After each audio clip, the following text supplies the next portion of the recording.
Tla'amin and other nations. And our first order of business is approve the agenda. Director Gisborne moves, seconder. Director McCormick there, thank you. Any discussion? All those in favor? Motion's carried unanimously. Thank you. Adoption of the minutes from our last June 24th. It seems like a long time ago. Are there any errors or omissions? I don't see any. Can I have a motion to adopt? Director Gisborne, Director Brander, any discussion? All in favor? Unanimous, thank you. No delegations or increase. No unfinished business. Correspondence. Does anybody want to remove any of these for discussion? Because I will. So maybe we'll. You don't actually have to remove right. discussion. You can just click them. Okay. Good. Then I don't have to move to 7.1 if everybody agrees. I could just touch on our correspondence today. Thank you. We lost Director McCormick. Oh, there she is again. Okay. So just touching on, we have three pieces of correspondence here, folks, with a lot of the same messages. Hopefully you've had a chance to read them. This is by no means the only correspondence we've received on this topic. These are the ones that have made it through to our agenda in the kind of official timelines and that. And since then, we've had lots more. And maybe just give me I might as well touch on it now because it's important. There are people watching virtually and otherwise. You know, and there's, I wanted to compliment our staff. We have at the end of this agenda, we have a good FYI section. And within that, there's a link to the frequently asked questions. I encourage everybody to look at that document. It's very substantive and it's growing. And I learn a lot from it every time that I'm serious. When I look at it, I go, oh yeah, you know, I learn a ton and there's a lot of history and reasons behind the activity. So please check that out. And same for the folks. So we've got some correspondence from the Johnsons, the Verwoods, the Duncans, and many other folks. There's a petition that's been circulating in the community to basically, I'm just kind of paraphrasing, reconsidering our timeline. A lot of the, you know, what you've seen is people are saying we need more time for a variety of reasons. There's concerns about the OCP process, the draft, when we're going to get a draft document, right? And our staff and the consultants have been trying to be very clear, and the frequently asked questions speak to that. And it's a moving target as we course adjust, as I like to say. Who gets to vote has been a very interesting discussion. Some people don't understand. It is us directors that get to vote on these things. And some of the communities a little shocked by that because but we are their representatives, and that's what I'm totally trying to explain to them, and that's why I'm listening. You know, why do we use, or do we have to use engineering recommendations that we receive? That's interesting, right? Sometimes we insist and sometimes we recommend and things like that. You know, they're unaware that we must actually address certain topics in the OCP process. That was actually interesting in our open houses on Savory, where they didn't realize, hey, we're actually supposed to address slope stability and things like that, safety issues. And when you educate people, then they, okay, good, there's a real valid reason. You're not just performative and trying to slip something past us. Words matter. I will say you're going to see some inferences to, there was a subgroup that was present during the open houses on Savory. Who were they? They were community members who wanted to make sure that other community members had as much information as possible. We didn't know who they were really. We knew who they were in the community, and they had chosen not to involve our consultants and our staff. And so there was some questions around, are they protesting? Or are they, you know, just, and in the end, they were just supplying information. But again, words matter. When we say people are protesting, that has a message, right? And then we received that, and again, acknowledged they weren't protesting, they were trying to purvey information. So again, that just reminds me that I have to be careful about just, you know, my language. I'm almost done. Some of those folks were committee members that are on the advisory committee of the Savory OCP. So very interesting to have committee members feeling like they need to do more. So we need to listen to that. Staff and the consultants constantly adjusting. Totally. Read the FAQ. Very clear. That's what we've been doing. So my compliments to them. Asking for town halls. I think I'm going to have to find a way to do that, quite honestly, for the people I represent. You know, ASIC, the committee there, and the Savory Island News are media outlets, and they're also communicating to the community and have opinion pieces and everything else, and facts mixed in there. So we're working with them to give, you know, use those media outlets to send our message. I just want to say I am listening. That's why I'm taking so long to go through this today, and continue to do so. There's no predetermination. We are taking pains to make sure everybody understands this process, whether you like it or not, and all of the options that you have in the end when we make decisions as directors. I will not subvert the process, and I'm not going to make preconceived decisions or statements or commitments. I will let the process play itself out. I will listen and I will advocate, and I won't speak for myself. I'll try to speak for the majority on Savory. And through the process, however long it takes, right, people are becoming more informed. That I'm very clear of. We got 1,000, you know, people that are getting up to speed, and it may take a little longer. So the survey, importantly for everybody listening, has been extended. Thank you for till the 29th of August. Again, be involved, fill it out. So I'm going to leave it at that.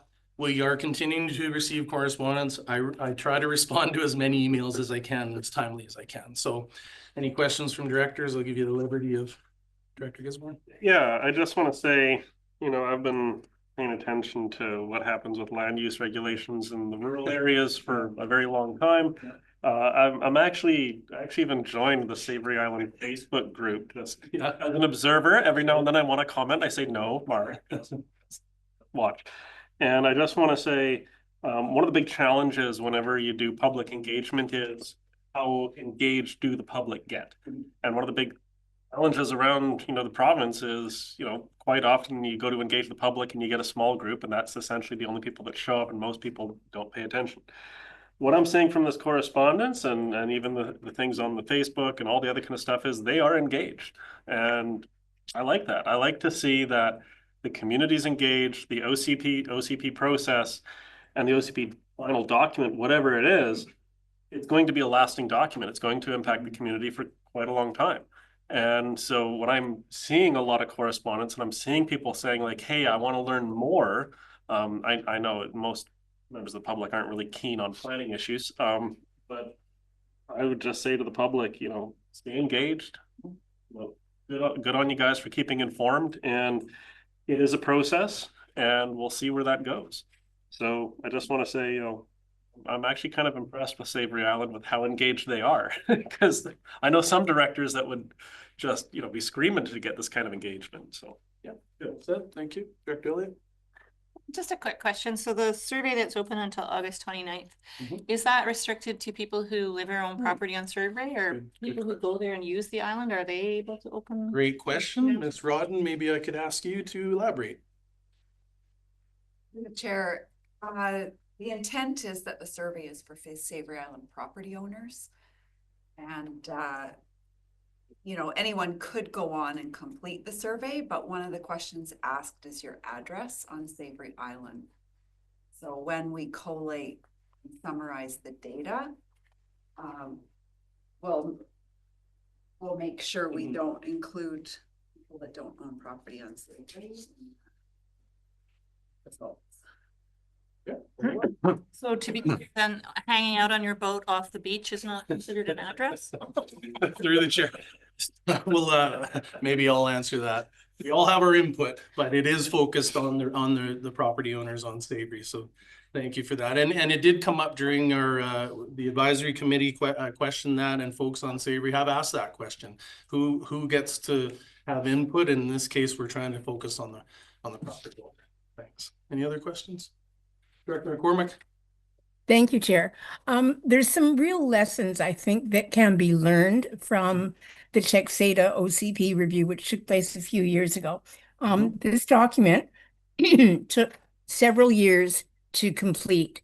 In fact, the OCP Advisory Committee wanted an extra year to review the old OCP in minuscule detail. And in fact, staff graciously granted that time so that the OCP committee could do that.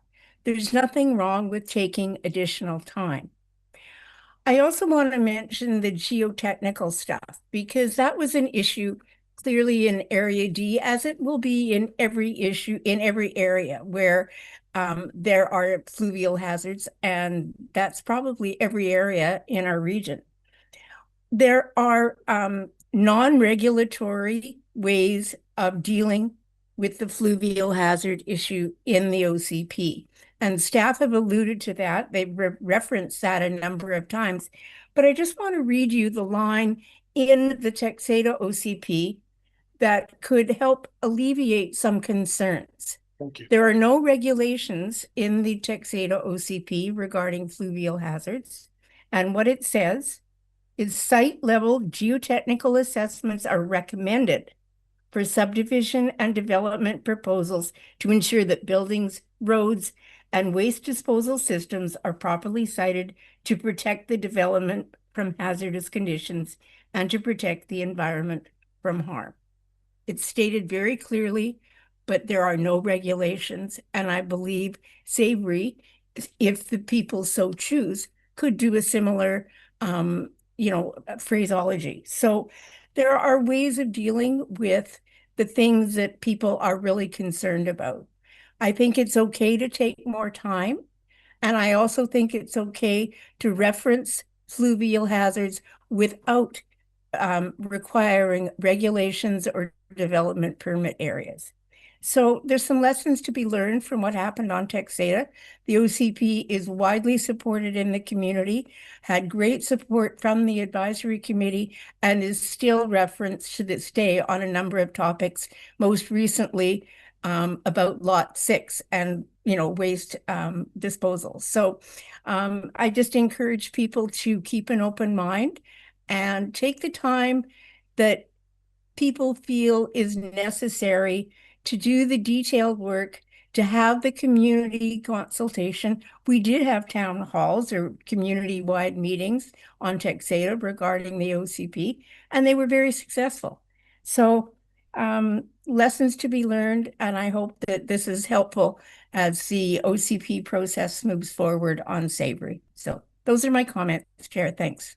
Thank you, Director McCormick. You sound like you actually could have been in attendance at our open house on Savory last month, because we did hear from several folks. And again, back to the point, people are paying attention big time. They referenced the Texada process, OCP, verbiage.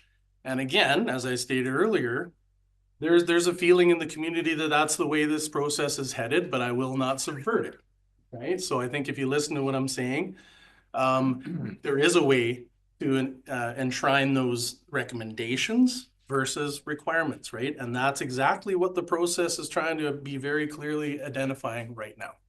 So appreciate your comments, and it is a great example. I'm not sure. I think it took 8 to 10 years. Maybe took a little too long, but I'm not sure. Some people said it took a long time. It takes what it takes, and for us as politicians, as directors, that's for us to decide and ask our staff to adjust to that if necessary. So thank you for your comments. Appreciate that. Any other directors? No, we've hashed that one out. Hopefully it made sense to people listening. Thank you for your time on this. We'll move on to reports. We have 8.1. It is a notice of work for a sand and gravel permit.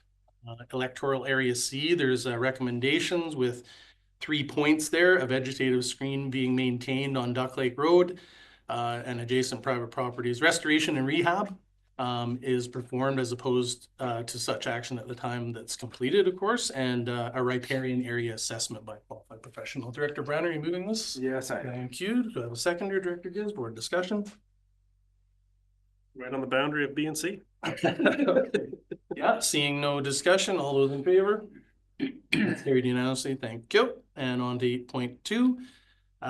Director Gisborne, go ahead. Yeah, I was gonna ask a question before I moved this. Okay. There's 2 clauses or 2 conditions. The second condition, the applicant obtain a site level assessment conducted by a qualified professional to assess the flood hazard at the rear of proposed lot 1 prior to final subdivision approval.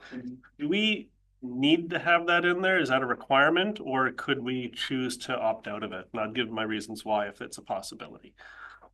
Well, I'm gonna defer to staff, our planning staff, and see what they have is what's required or any adjustments? Ms. Roberts? Through the chair, so our policies for natural hazard areas is that we recommend completion of site level assessments by a qualified professional. That's policy is, that's why I included it as a condition. Hope that answers. Sorry, I think it's actually in point 2, the site level assessment that's referred to. Director Gisborne, do you have particular concern? Maybe you can explain what you're getting at. Yeah, the reason I bring this up is when I read the Area B official community plan, this is kind of funny because this is very much in relation to what's being discussed on Savory Island, the difference between a requirement and a recommendation. The Area B OCP has this in there as a recommendation. And when I look at the property in question, the area that's designated as potential flood hazard, it's not on any like property, like proposed subdivision line. It's way over on the kind of opposite side as to where the subdivision is occurring. And it's completely surrounded by agriculture. Well, it is ALR. The whole thing's ALR. And one of the reasons why I don't necessarily think it's necessary, because under the Right to Farm Act, a farm operation includes clearing, draining, irrigating, and cultivating of land. So it's like, oh, it looks like it might be a flood area. And I go, yeah, most farms are a flood area. And I believe it's up to the farmer to kind of handle it. And I think that, you know, to the point of the official community plan, it's a recommendation. And I think it comes up to us as a planning committee to then decide, do we want to make that as a requirement for the subdivision application? Or do we actually say, you know what, I think in this case, it's not required. And that's kind of how I feel about it is I know that area, it's farmland. If there's a potential for flooding, I'm sure the property owner is aware. You can't really build a big subdivision on farmland anyways. Maybe I'll ask staff to maybe flush out why we would require versus recommend something like this, and if that's an option for amendment. Yeah, Mr. Rodman? Through the chair. The condition is a recommendation because this is a Crown land referral. Okay. So this is the recommended In itself. action is a recommendation. And Ms. Roberts has correctly interpreted the Area C official community plan bylaw, and that policy says that we will recommend completion of site level assessments prior to any development, and development is defined in the bylaw that it means subdivision. So that's why we've included it as a condition. Whether the ministry will require it or not is up to them. Yeah. Okay. Okay. Director Gisborne? I think there might be some confusion. This isn't a Crown land referral, and this isn't Area C. I think that's the previous item. We're on. Yes, sorry, we're on 8.2. Ms. Rodden, is that correct? Go ahead. Sorry, okay, it's not a Crown land referral, it's a subdivision referral, Right. but it's still outside local government authority, so it is a recommendation. It's still a recommendation, to okay. the ministry. Okay. So our it does say it recommends. That's your point. Thank you. Director Elliott, yep. Go ahead. I'm wondering if there are instances where we would provide information about the potential for flood hazards and not make a recommendation one way or the other. And the reason I ask that question is because doing due diligence to make sure that people understand that there is that risk there and that they could potentially get this site level assessment is one thing, but suggesting that it is necessary would depend on what they're going to use it for, right? True, and it does, you know, in my mind, it does relate again to recommending versus requiring, and so the actual 8.2 is a recommendation, but we're saying that we would. Yeah, it is. You see where I'm going? The It's wording is difficult. the but wording yeah. for me is a little bit difficult. We'll let Chris go and flesh it out. Yeah, I think I'll actually move it without point number 2. So it's as it is in the package with the requirement of proof of water and septic servicing for each of the existing dwellings and service buildings that meet provincial standards. Okay. Clause 2. Okay, so you're making that motion now. Motion. Okay, I'll second it for discussion. Go ahead. The reason I put this forward is the official community plan does say that, you know, these are things that are recommended, these are encouraged. One of the big discussions that we had in Area B about amending the Area B official community plan to include natural hazard policies was that these wouldn't be seen as like a burden on the community or on property owners, and that these would not become requirements. And when I read that, I go, okay, but we had to put it in there to make sure that the public is aware that there is flood potential in certain areas and that there is dangerous slope in other areas. And in the end, we decided, let's put that in the OCP. So that map is in the OCP. I'm sure the property owner is aware, because it's also in the official community plan. And I believe throughout this process, they've probably read the staff report, which identifies that area as having a potential to flood. But I'll go back to one of the earlier points I said, it's agricultural land reserve. You know, you're not going to see an apartment building or anything like that. And one of the things under right to farm is a farmer has the right to clear, drain, irrigate, and cultivate the land. And most land that is designated as having a flood risk, that's also ALR, that's what we call prime agricultural land. That's where the good growing happens. So in my opinion, I think it should be left up to the farmer, the property owner to assess that kind of flood thing. If it wasn't ALR and it was an area where there could be some more development potential, I would be more inclined to actually have that as a potential requirement. But the way I read this, I think it's not necessary. So I'm happy with it with just requirement 1. Anyone else for comment? I'll just add myself that 255 of the OCP under natural hazard policies exactly says what staff has said, recommend completion of these assessments. And I think maybe where we're getting hung up is, even though it says in the recommendation, the original motion that we are recommending, the actual point 2 could say that we recommend they obtain that. So we could defeat this motion to eliminate it and add recommend to that if it meets the intent of the director. Just, you know, and maybe I'll just flush it out. Due diligence wise, right back to the principles of our staff and what they're trying to do, I believe. And what we should be doing as directors is that diligent level of awareness for our people, saying we do recommend it, but it is a provincial decision. I think, yeah, I think we could actually do both. We could pass this motion, and a separate motion could be that we instruct staff to inform the property owner that we recommend that they do it, because otherwise, when it goes to the ministry, it becomes kind of like one of our conditions of our feedback. Whereas having a separate motion, we could then just inform the property owner and say, hey, this is our policy. We recommend you do it, but it's up to you, the property owner. I might ask staff if we see any shortcomings there with that approach, issuing our own recommendation within a provincial process. Ms. Rodden? Through the chair, I don't believe there's any impetus on the property owner to reach out for advice on this. This is an opportunity to make them aware. And I think that the ministry is probably going to require it anyways, because they definitely are concerned about due diligence on any type of natural hazard areas. You know, could it change the wording in condition 2 that the applicant be recommended to complete a site level assessment?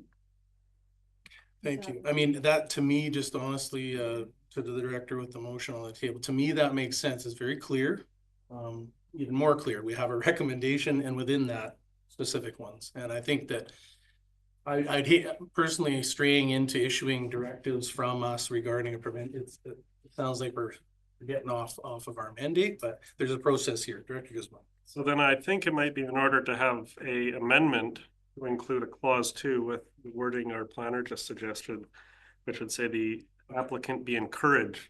So maybe if it's okay, we'll deal with the motion that's on the floor right now. We'll vote on that, and then I would like to amend the main motion by adding clause and we 2.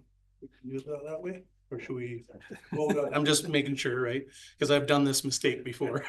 So can we vote this up or down or? Well, I do understand that now with this new information that is different. Sorry, It's okay. so You can take a normally moment. it would not be allowed, but because it is with new information, I'm sorry, I think it might be better. Put you on the I spot. think it might be better to withdraw the motion on the table and move a new motion with the clause how you would like it. Okay. So what you'll need to do is get the planning members to agree to withdraw. And then we can move a new motion with the wording that you desire. To know, so. I'm happy to withdraw. Let's see, Director McCormick, good with you? Director Grounder, good. Okay, thanks for that, folks. I think it's cleaner. Go ahead. Beforehand, Mhm. just sorry, I heard that the applicant be recommended. Go ahead, Director. And I'm gonna check with our planning staff. Could we insert the word be encouraged? Say the applicant be encouraged to obtain a site level assessment. Would that work? That's right. Through the chair, encouraged, recommended. I would say recommended, but it's the committee's decision. Director Guzman, I think it's a little stronger to say recommended myself. I just thought for language, like the one half done, so go ahead, that's not the other. Well, because it's in policy, that the word recommended matches our Mhm, policy and it is Thank you. best to match policy. Okay, so have you got a grasp on what we've asked? The applicant be recommended. Okay, so we have an amended motion to include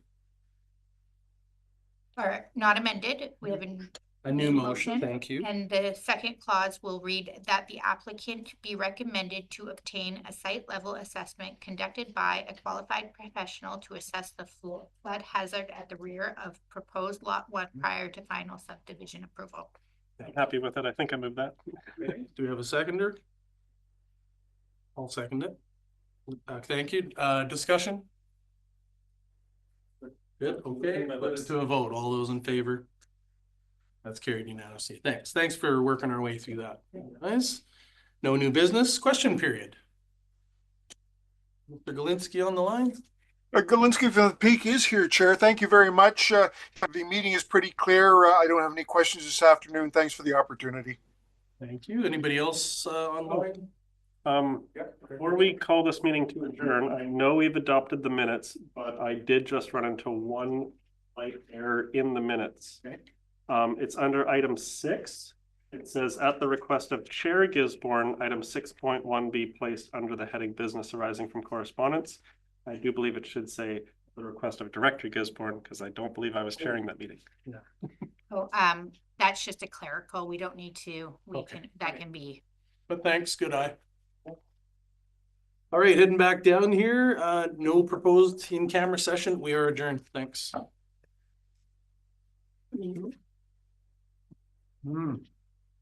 See you all tomorrow. Recording stopped. Thanks, Sandy. I missed that one when I first.